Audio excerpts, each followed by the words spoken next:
Hi there, guys. Welcome to another Magic the Gathering discussion video. And today we're talking about upcoming sets, basically, or more or less upcoming sets. So there's a lot of spoilers coming out right now.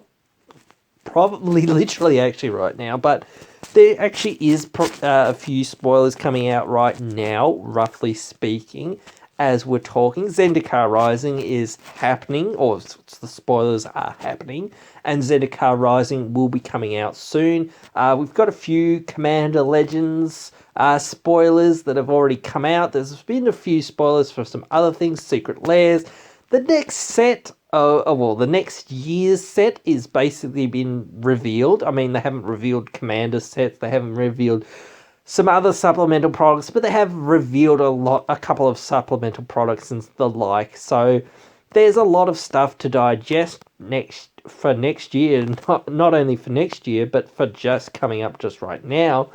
But the thing is, I didn't know how to entrust or to do spoilers, I guess, or to talk about them.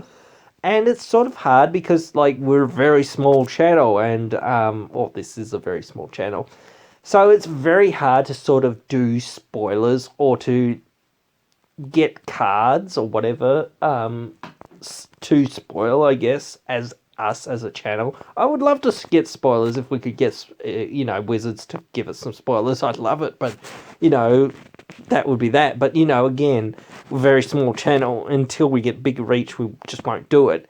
But if you guys want to help support us, I won't say no. Thanks so much, by the way. But, the thing about it is that spoilers are covered by lots of channels. There are so many channels, and the channels that are out there, like MTG Goldfish, they're one of the biggest channels, period, and they are probably the easiest to get hold of most of the spoilers wrapped up every single day, or, and there's other ones that do it every single week. I was thinking that, there's no way we can compete with that sort of thing. Everyone likes to know, I guess, for their own formats, more or less. I have no interest in standard, modern, legacy, vintage, pauper, pioneer, all that stuff, really. I have no real interest in draft or even pre-release that much, like the pre-release archetypes and things like this, and how to build this pre-release archetype or whatever. Because the thing about pre-release and all these draft archetypes or whatever else is you actually have to open it. That's the thing, or you have to find it in the packs. It's like, if you just get a bunch of Death Touch dudes that have some big butts or whatever, or have some not really relevant abilities, basically they're just a bunch of vanilla Death Touch creatures, and that's basically all you have.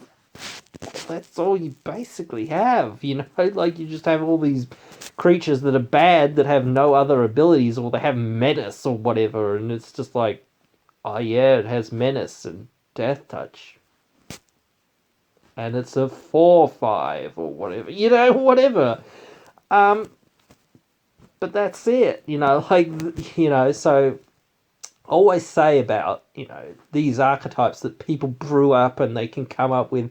That's a great archetype. That's a great idea if you actually open it. There's no point in going through all this work and brewing up all this stuff unless you're a professional brewer and you can actually do this, and you're actually getting paid to do it, or you're super duper into it. Like, until you're sitting there and you open up your cards and see what you actually pull, you cannot build anything until you know what you actually have. You have to build with what you've got. You cannot sit there and go, oh, I have this card. If I get 7 or 8 other cards that are around this archetype, I can build a really great deck with this. Of course you can. There's all sorts of options ahead of you. but just picking good cards in draft or whatever is fairly easy. But again, like, you have to really be able to go, okay, well, this is the card that I want to build around. If you get a really good card or whatever, you go, okay, I'm going to build around that. Or this is just a decent piece of removal, so I'll take that. So that's mostly the way that I would do it. But, you know, again, like pre-release, yeah, fine, I'll play it. But draft, not really. I can't be bothered with it. But, you know, my main focus, Commander. So, you know, this channel, 99%, even though we're talking about a standard legal set, and I might be saying, oh, well, I'm going to pre-release and let's see what I pull, you know, and how am I going to choose, you know, between certain colours to a degree, because I'm a little bit more comfortable in black or in black-green or in colours around that, because that's a fairly, you know, good colour combination, usually. You know, sometimes black and white are pretty good for removal, so you look at those two colours for the removal, then you start going, okay, well, if I don't have any removal in those colours, then I'm just like playing a bad deck that has no removal, basically. But, you know, like, you're looking for things like that. But for Commander, that's what I think we're going to do. We're going to do basically a big wrap-up video when basically the full set is spoiled. And this is where I'm going to be like, okay, what legendaries, especially, are we going to talk about? Because, as I sort of said with the whole, you know, streaming videos thing that we were talking about before in our doing our Commander games on stream, is that, well, those are some of the cards that we might be playing with. So we're going to need to look at the legendaries, particularly. And the thing that I was thinking about throughout, you know, the spoiler season so far is that we might have to limit our color options. That being saying that we can't go into 4 or 5 colors. So 3 and below colors are your options as far as what we can do, because it's so much harder to build a budget deck in 4 or 5 colors. So it's just not a very good idea unless you're a very skilled brewer, and like the synergies that you've got to build around when you're saying, well, I'm going into 4 or 5 colors, at some point it sort of starts becoming, well, it's not really that synergistic to what your commander's doing. You're more or less just playing 4 or 5 color good stuff. You're not playing what your commander wants you to do, but your commander sort of lends itself to being a 4 or 5 color good stuff commander. So that's where I think we need to know what's where and what's why and that sort of thing. We need to know, okay, we can maybe build around this, but is it worth it? Does it become a good stuff commander, or is there space for it, or whatever? Or is there the actual budget for it too? Because it's like, well, actually no, because you just like not in green, so your ramp options are much more expensive a lot of the time as far as being artifacts. So Arcane Signet and things like this, and then if you're not playing Arcane Signet, then you have to be playing Chromatic Lantern and other things like this to help you get ramp that is in all colours or whatever, that is helps you fix your mana and things like this. So you know, when we're saying things like that, it just makes it harder because, you know, but if you are in that colour, even then, you know, building a $50 budget deck is still pretty hard. But anyway, with that being said, looking at the commanders and then looking at the cards that I think would go into, you know, other commander decks, just general spells, or, well, I don't know whether reprints, because that's another area where everyone knows these cards are good. So, you know, like you're just sort of going, well, yep, that's a staple card, that's good that it's been reprinted. And then there's some functional reprints or thereabouts, basically. So, you know, we know that'll be roughly good because it's basically the same as another card that already exists. So, you know, you're looking for things that do a thing that a card already does, a exact reprint or a functional reprint, or you're just looking for things and going, now, will this be good? How many decks will it fit into? Or how many decks will this make based around what it does, like the commanders? Or how many decks can it go into and make some of these new archetypes completely different? Because there is a deck that I'm trying to brew currently, which is this life tampering sort of strategy deck. Basically, it's trying to have a engine that gains you life every single turn. But then what it's trying to do is, because you're gaining life, you can use all these effects that basically say you can pay life to do other things, like draw cards or put +1/+1 counters on things or whatever. Or, you know, you can ping your opponents and things like this by paying life and things like that. So that's the idea of that deck. Unfortunately, there's not really enough things that are out there that are really good that actually do what that deck's wanting to do in the way that I want it to work. I want it to work as this life-paying, you know, life-paying sort of strategy that you can use the gaining life to another strategy so that you can actually use it as a tool, as a weapon or whatever sort of thing, or as part of what your actual strategy is, rather than just like, oh, I gained some random life. Because, like, random life gain isn't really that good of a strategy, but if you actually have a few things that trigger off you gaining life, or you actually have things that benefit from you having, you know, the ability to pay life to other effects or to draw cards, therefore you gain more life, so therefore you have more life to pay, you know, therefore you have a cycle where you can keep saying, oh, well, because I drew a card, I gained life, and because I gained a life, then I can pay a life to draw a card, which means I gain a life to draw a life to pay a life to get, you know, and you get into that loop where you basically can just draw your entire deck, basically, in that scenario, because you can pay life to draw cards, and when you draw cards, you gain life. So you're in that loop where you can just keep going and going and going.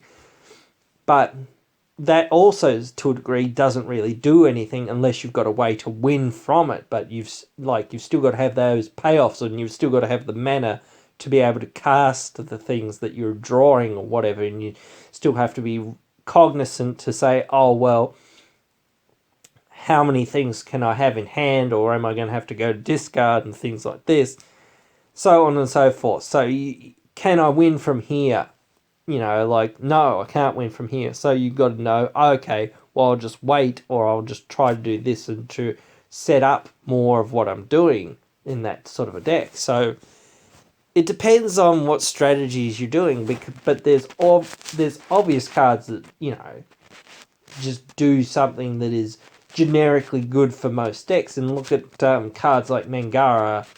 That card, despite, you know, a few people's, you know, estimates of how good it is still pretty good, because, you know, people are going to need to cast a couple of spells here and there during most of their turns, and that's what people want to do. And every now and again, yeah, they need to attack you. So they need to attack you with more than one or two creatures, because you've probably got more than one or two blockers. So they need to, you know, give you more attackers to your defenders or whatever. Even if it's flying, they still need to, like, get around some of your defenders, or they still want to hit you for more than 2 damage in the air. That's not that good. But if they hit you for 4 or 6 damage in the air, or 8 damage or more, or whatever in the air, then it starts becoming like, well, now I've hit you for a 6, 7, 8, whatever, but you've drawn a card or whatever, it's still probably worth it to them, like, because again, like the life total thing to them is the thing that they need to, if they're in that sort of aggro sort of deck, or more quote unquote aggro deck, or that more battlecruisery deck where their strategy to win is basically to hit you with their creatures, which is most of what my decks do as well. But if you're in that sort of a deck, what sort of these cards would I think, or would we think are good? Now, of course, I sort of put out a message on Facebook and that a few weeks back to say, hey guys, what are a few subjects that people want to have discussed on the channel, and I'd like to go through some of those as we go further through and start making this channel bigger and better, and I'm starting to get more and more content going and that sort of thing. So some of those discussionary topics, I've been listing them up and trying to come up with videos for them. I've come up with some other stuff that I'm still working hard on. Not working every day on, but, like working every now and again on, fairly regularly, and trying to get out there. And but it does become one of those things where I already have some other stuff on the go, especially with the wrestling stuff, which is weekly, so that takes up a bit of time. So, plus trying to do one other video or two other videos, and it's sort of like, well, you can only post one video on the sites a week or whatever, so, not everything gets uploaded to the Facebook or the Twitter or what have you, so that everyone can sort of see that it exists sometimes. But I need to do that more as well. But like, there's some great stuff out there that people have come up with and said, and like we've been having great discussions recently about some stuff, so would like to get into that stuff. But that's my overall plan for spoilers, more or less, which has been most of the point of this video, despite me rambling on about other things, as if I would ever do that. But I was also thinking about not just deck techs, but my own personal deck techs, and this is something that I was thinking about because I've had a few people kind of scratch their heads at some of my decks, because they are very battlecruisery decks, despite what anyone else thinks. Everyone's like, oh, what combo are you running? Are you running this combo or that combo? Blah, blah, blah. Do you have this in there? Do you have that in there? Blah, blah, blah. This and this and this and this. 200 something other cards later. I'm like, no. No. And they're like, well, what is your deck? 100 lands or whatever? Like, because you're not running any of these cards. And they're basically just being like, oh, well, I see every man and his dog run this combo and blah, blah, blah, because it's in your colours or whatever.